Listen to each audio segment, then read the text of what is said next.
안녕하세요. 21세기의 종교개혁을 꿈꾸는 베드로 정입니다. 오늘의 영상에는 성경을 잘 알아야 할 5가지 이유를 살펴보겠습니다. 점점 성경에 흥미를 잃고 있는 21세기 사는 우리들이 다시 성경으로 돌아가는 운동이 일어나길 바라는 마음으로 이 영상을 올립니다. 성경에 흥미를 잃어버린 대부분의 사람들은 이런 사고를 갖고 있습니다. 성경을 많이 알면 뭐해? 말씀대로 살지 않으면서 라는 비판적인 사고입니다. 한편으로는 맞는 말이지만 성경을 모르면 올바른 삶을 살 수 있을까요? 불가능합니다. 아는 것과 행하는 것을 분리할 수 없습니다. 인간은 아는 대로 행하는 것입니다. 그래서 이 시대가 심지어 기독교인들도 점점 악행을 행하는 이유는 바로 성경을 벗어났기 때문입니다. 그래서 저희 목적은 성경을 아는 운동을 시작할 뿐 아니라 하나님의 말씀대로 살아가는 운동이 일어나는 것입니다. 사도행전에 등장하는 베레아 성도처럼 이 시대에도 같은 믿음으로 행했으면 합니다. 그들의 특별한 행함을 같이 살펴보겠습니다. 사도행전 17장 11절에 기록되었습니다. 베레아에 있는 사람들은 데살로니가에 있는 사람들보다 더 너그러워서 간절한 마음으로 말씀을 받고 이것이 그러한가 하여 날마다 성경을 상고함으로 라고 합니다. 다른 말로 베레아 성도들의 특징이 데살로니가 성도들보다 더 너그러운 성도들이었습니다. 베레아 성도들이 데살로니가 성도들보다 더 너그러웠던 이유는 바로 베레아 성도들이 하나님의 말씀을 간절한 마음으로 받았기 때문입니다. 하나님의 말씀을 간절한 마음으로 받는 자들은 어떻게 행하는지 확인할 수 있습니다. 베레아 성도들은 설교를 들을 때 전해지는 말씀이 올바른 말씀인지 확인하기 위해 매일 성경을 상고했다고 합니다. 심지어 사도 바울과 실라가 말씀을 전했을 때 성경을 확인했다고 나옵니다. 과연 우리 시대 성도들도 베레아 성도들처럼 전해지는 말씀을 들을 때 그 설교가 성경적인 설교인지 매일 성경을 상고하고 확인하고 있을까요? 훌륭한 성도가 되고 싶으시면 매일 하나님의 말씀을 상고해야 합니다. 다른 말로 하나님의 말씀을 잘 알아야 합니다. 성경을 잘 알아야 할 이유를 5가지로 나누겠습니다. 성경을 잘 알아야 할 첫 번째 이유는 성경은 하나님의 영감으로 되었기 때문입니다. 성경의 권위는 하나님께 있습니다. 마태복음 4장 4절에 기록되었습니다. 예수님께서 대답하여 이르시되 기록되었으되 사람이 떡으로만 살 것이 아니오 하나님의 입으로부터 나오는 모든 말씀으로 살 것이라 하였느니라 하시니라고 예수님께서 신명기 8장 3절을 인용하시며 성경은 하나님의 입으로부터 나온 말씀이라고 하십니다. 그리고 디모데후서 3장 16절부터 17절 말씀을 살펴보겠습니다. 모든 성경은 하나님의 영감으로 된 것으로서 교훈과 책망과 바르게 함과 의로 교육하기 위해 유익합니다. 성경은 하나님의 사람을 유능하게 하고 그에게 온갖 선한 일을 할 수 있게 하는 것입니다. 곧 성경은 인간이 기록했지만 하나님의 영감으로 되었습니다. 그래서 우리 기독교인들은 성경의 무류서를 주장합니다. 즉, 성경은 틀림이 없다고 주장합니다. 우리가 갖고 있는 성경은 번역된 것이기 때문에 틀린 부분이 있을 수 있습니다. 그러나 하나님께서 대략 40여 명의 저자들에게 주신 영감으로 된 말씀은 틀림이 없습니다. 요한계시록 21장 5절에 기록되었습니다. 그때 보좌에 앉으신 분이 말씀하셨습니다. 보아라, 내가 모든 것을 새롭게 한다. 또 말씀하셨습니다. 기록하여라. 이 말은 신실하고 참되다.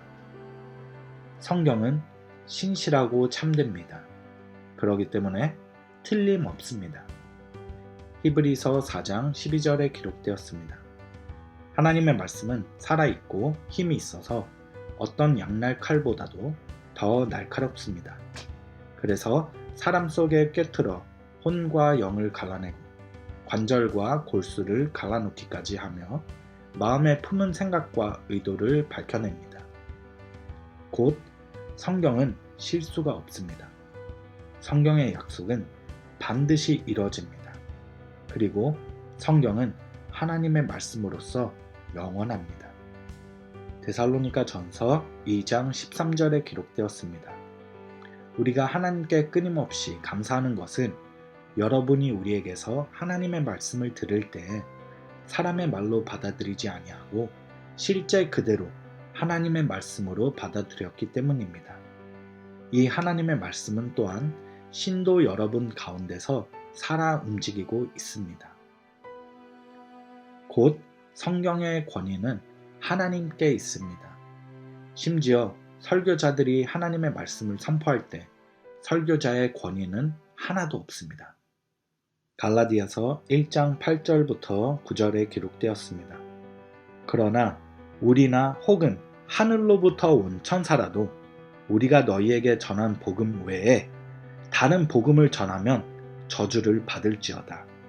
우리가 전에 말하였거니와 내가 지금 다시 말하노니 만일 누구든지 너희가 받은 것 외에 다른 복음을 전하면 저주를 받을지어다. 곧 하나님의 말씀과 동일하지 않는 설교자들은 천사라 할지라도 반드시 저주를 받을 것입니다. 다시 말해 설교 시간은 설교자가 말하고 싶은 것을 말하는 시간이 아닌 하나님께서 이미 계시하신 말씀을 하나님의 백성에게 그 말씀이 어떤 의미이고 말씀대로 살아가기 위해 어떻게 해야 하는지 선포하는 시간입니다. 그래서 선포한 말씀의 권위는 하나님께 있습니다. 그렇기 때문에 전하는 자와 듣는 자가 같은 마음으로 하나님의 말씀을 순종해야 합니다. 성경을 잘 알아야 할 두 번째 이유는 하나님께서 성경을 보존하셨기 때문입니다. 하나님의 영감으로부터 된 원문은 없지만 사본을 통해 같은 가르침을 보존하셨고 그 특별 계시를 통해 우리에게도 말씀하십니다. 현재 40여 명의 저자들이 기록한 원문은 단 한 조각도 없습니다. 원문이 지금까지 존재하지 않는 이유는 일단 바벨론 제국 때 많이 사라졌기 때문입니다. 뿐만 아니라 대부분의 저자들은 핍박을 당하며 그들의 원문도 태우던가 찢던가 했을 것입니다.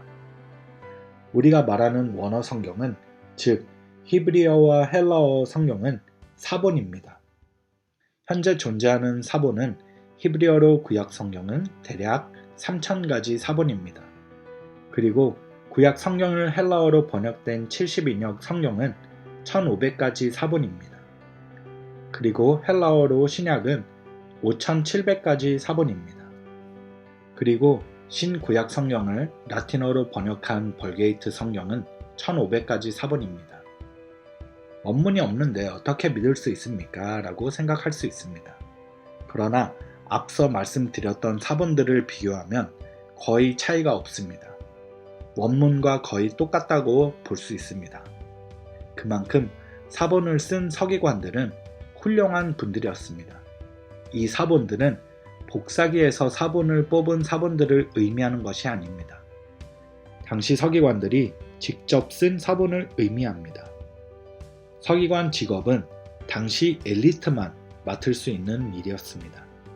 뿐만 아니라 사본인 말씀이 전적으로 하나님의 말씀이라고 믿고 그 일을 감당했습니다. 당시 사본이 필요한 이유 중 한 가지는 바벨론 포로로 끌려간 이스라엘 백성이 흩어져 살게 되었기 때문입니다. 그래서 그들은 하나님의 말씀을 사본으로 받고 회당에서 사용하게 되었습니다. 서기관들이 사본을 쓸 때 오타내면 안 되기 때문에 한 단어 한 단어를 집중하며 썼다고 합니다. 놀랍게도 구약 시대 때부터 성경 외에 수많은 문학 작품들이 존재했으나 거의 다 사라지고 말았습니다.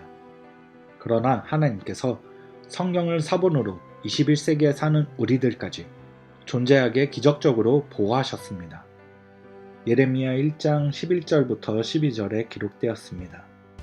주님께서 또 나에게 말씀하셨다. 예레미야야, 너는 무엇을 보고 있느냐? 내가 대답하였다. 저는 살구나무 가지를 보고 있습니다. 주님께서 나에게 말씀하셨다. 내가 바로 보았다. 내가 한 말이 그대로 이루어지는 것을 내가 지켜보고 있다. 곧 하나님께서 반드시 이루어지기 위해 그의 말씀을 보존하십니다. 성경을 잘 알아야 할 세 번째 이유는 그리스도인들의 특권이기 때문입니다. 왜냐하면 구원받는 자들만 성령님의 내적 빛으로 인해 성경을 올바르게 이해할 수 있기 때문입니다. 마태복음 11장 25절부터 27절에 기록되었습니다. 그때 예수께서 대답하여 이르시되 천지의 주제이신 아버지여 이것을 지혜롭고 슬기 있는 자들에게 숨기시고 어린 아이들에게는 나타내심을 감사하나이다. 옳소이다. 이렇게 된 것이 아버지의 뜻이니이다. 내 아버지께서 모든 것을 내게 주셨으니 아버지 외에는 아들을 아는 자가 없고 아들과 또 아들의 소원대로 계시를 받는 자 외에는 아버지를 아는 자가 없느니라. 아들의 소원대로 계시를 받는 자 외에는 아버지를 아는 자가 없느니라. 곧 인간이 아무리 똑똑하다고 생각할지라도 성경을 스스로 이해할 수 없습니다. 성경을 이해하기 위해 하나님께 선택을 받아야 합니다. 하나님께서 선택한 자들만 성경을 이해할 수 있는 것입니다. 인간이 타락한 이후로 죄인으로서 스스로 하나님의 말씀을 순종할 수 없습니다. 고린도전서 2장 14절에 기록되었습니다. 육에 속한 사람은 하나님의 성령의 일들을 받지 아니하나니 이는 그것들이 그에게는 어리석게 보이며 또 그는 그것들을 알 수도 없나니 그러한 일은 영적으로 분별되기 때문이라. 인간은 죄인으로서 하나님의 말씀을 스스로 이해할 수도 없지만 그에게는 하나님의 말씀이 어리석게 보이는 것입니다. 그렇기 때문에 성경을 이해하기 위해 성령의 내적 빛이 필요한 것이고 성령님께서 빛을 비추셔야만 성경을 이해할 수 있는 것입니다. 요한복음 14장 26절에 기록되었습니다. 보혜사 곧 아버지께서 내 이름으로 보내실 성령 그가 너희에게 모든 것을 가르치고 내가 너희에게 말한 모든 것을 생각나게 하리라. 곧 성령님께서 성경을 가르칠 뿐 아니라 예수님께서 가르친 모든 것을 생각나게 한다는 뜻입니다. 즉, 성령님께서 성경을 가르쳐야만 배울 수 있는 것입니다. 하나님께서 택하신 자들만 성경을 이해할 수 있는 것입니다. 그래서 성경을 이해할 수 있는 자체가 기독교인들의 특권이라고 말씀드린 것입니다. 요한복음 8장 47절에 기록되었습니다. 하나님께 속한 자는 하나님의 말씀을 듣나니 너희가 듣지 아니함은 하나님께 속하지 아니하였음이로다. 곧 하나님께 속한 자들만이 하나님의 말씀을 이해하고 순종할 수 있는 특권입니다. 성경을 이해하지도 못하고 성경이 어리석다고 생각하는 자들은 하나님께 속하지 않는 자들입니다. 성경을 잘 알아야 할 네 번째 이유는 성경이 효율적인 말씀이기 때문입니다. 하나님의 말씀은 인간의 마음을 향한 말씀이며 하나님께서 목적하신 것들이 반드시 이루어집니다. 심지어 좋은 설교자가 좋은 설교를 해서 사람이 변하는 것도 아니고 듣는 자가 그의 삶을 변화하고 싶어서 변하는 것이 아닙니다. 인간이 변화하는 이유는 성령님께서 인간에게 성경을 깨닫게 하시고 그 말씀을 기억하게 하시기 때문입니다. 성경은 죽은 글이 기록된 것이 아닌 인간을 살리는 살아있는 글입니다. 이사야 55장 10절부터 11절에 기록되었습니다. 이는 비와 눈이 하늘로부터 내려서 그리고 되돌아가지 아니하고 땅을 적셔서 소출이 나게 하며 싹이 나게 하여 파종하는 자에게는 종자를 주며 먹는 자에게는 양식을 줌과 같이 내 입에서 나가는 말도 이와 같이 헛되이 내게로 되돌아오지 아니하고 나의 기뻐하는 뜻을 이루며 내가 보낸 일에 형통함이니라. 곧 하나님께서 하신 말씀은 헛된 말씀이 아니라 반드시 말씀이 이루어지며 순종하는 자들을 형통하게 하는 말씀입니다. 하나님의 말씀은 능력 있는 말씀입니다. 성경 목적의 중심은 인간을 전적으로 변화시키는 것입니다. 다른 말로 말해 죄로 인해 죽은 자들을 살릴 수 있는 유일한 도구입니다. 그러나 살릴 수 있을 뿐 아니라 살게 된 사람들이 180도로 변화시킬 수 있는 유일한 도구입니다. 요한복음 20장 31절에 기록되었습니다. 오직 이것을 기록함은 너희로 예수님께 하나님의 아들 그리스도이심을 믿게 하려 함이요 또 너희로 믿고 그 이름을 힘입어 생명을 얻게 하려 함이니라. 곧 성경의 목적은 예수님을 구원자로 믿게 하는 것이고 그 믿음으로 말미암아 생명을 얻게 하는 것입니다. 성경을 지식적으로만 알면 소용없습니다. 여기서 지식과 지혜의 차이를 확인할 수 있습니다. 지식이 많은 자들을 보통 똑똑하다고 합니다. 왜냐하면 이론적으로 많은 것을 알기 때문입니다. 그러나 올바르게 행하는 자들은 보통 지혜자라고 합니다. 지식이 많다고 지혜자는 아닙니다. 그러나 지혜자는 지식이 있을 뿐 아니라 올바르게 행하는 자들입니다. 그래서 기독교인들은 성경을 이론적으로 많이 하는 것보다 하나님의 말씀을 순종하며 올바른 행함을 가져야 합니다. 심지어 구약 성경에서 안다라는 단어가 등장할 때 보통 히브리어로 야다라는 단어를 사용했습니다. 히브리어로 야다의 의미는 이론적으로 아는 것을 뜻하지 않고 관계를 뜻합니다. 심지어 한국어로 번역된 성경에서 부부가 동침했다고 등장할 때 히브리어로는 야다 단어가 기록되었습니다. 즉, 부부가 서로 아는 것이 이론적으로 아는 것이 아니라 관계 안에서 서로가 안다는 뜻입니다. 하나님의 말씀을 아는 것도 하나님과 관계를 맺어야 한다는 의미입니다. 성경을 이론적으로만 알면 소용이 없다는 뜻입니다. 야고보서 1장 21절부터 25절에 기록되었습니다. 그러므로 모든 더러운 것과 넘치는 악을 내버리고 너희 영혼을 능히 구원할 바 마음에 심어진 말씀을 온유함으로 받으라. 너희는 말씀을 행하는 자가 되고 듣기만 하여 자신을 속이는 자가 되지 말라. 누구든지 말씀을 듣고 행하지 아니하면 그는 거울로 자기의 생긴 얼굴을 보는 사람과 같아서 제 자신을 보고 가서 그 모습이 어떠했는지를 곧 잊어버리거니와 자유롭게 하는 온전한 율법을 들여다보고 있는 자는 듣고 잊어버리는 자가 아니오 실천하는 자니 이 사람은 그 행하는 일에 복을 받으리라. 곧 성경은 영혼을 구원할 수 있는 능력이 있고 듣는 자만 되지 않고 행하는 자가 되어야 한다는 뜻입니다. 야곱이 성경을 듣기만 하고 말씀대로 행하지 않는 자는 자기 자신을 속이는 자라고 말합니다. 그러나 하나님의 말씀을 듣고 실천하는 자는 모든 일에 형통할 거라고 말합니다.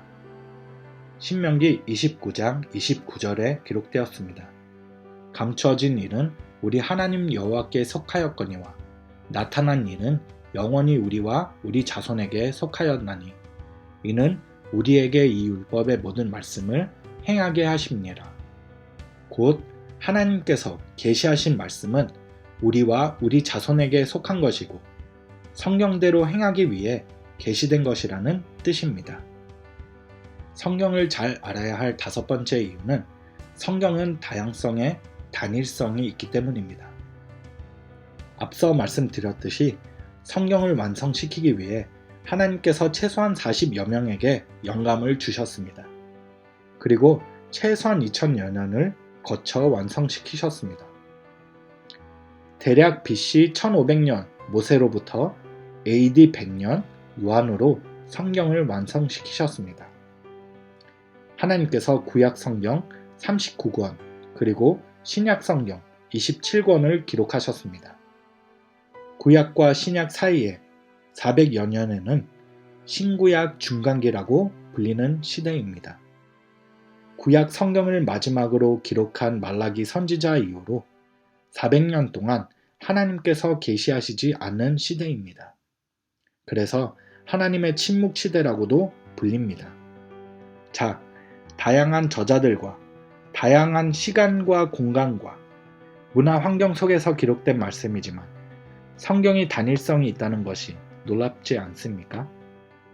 그 이유는 바로 하나님께서 인간을 사용했으나 성경의 유일한 저자는 하나님이기 때문입니다.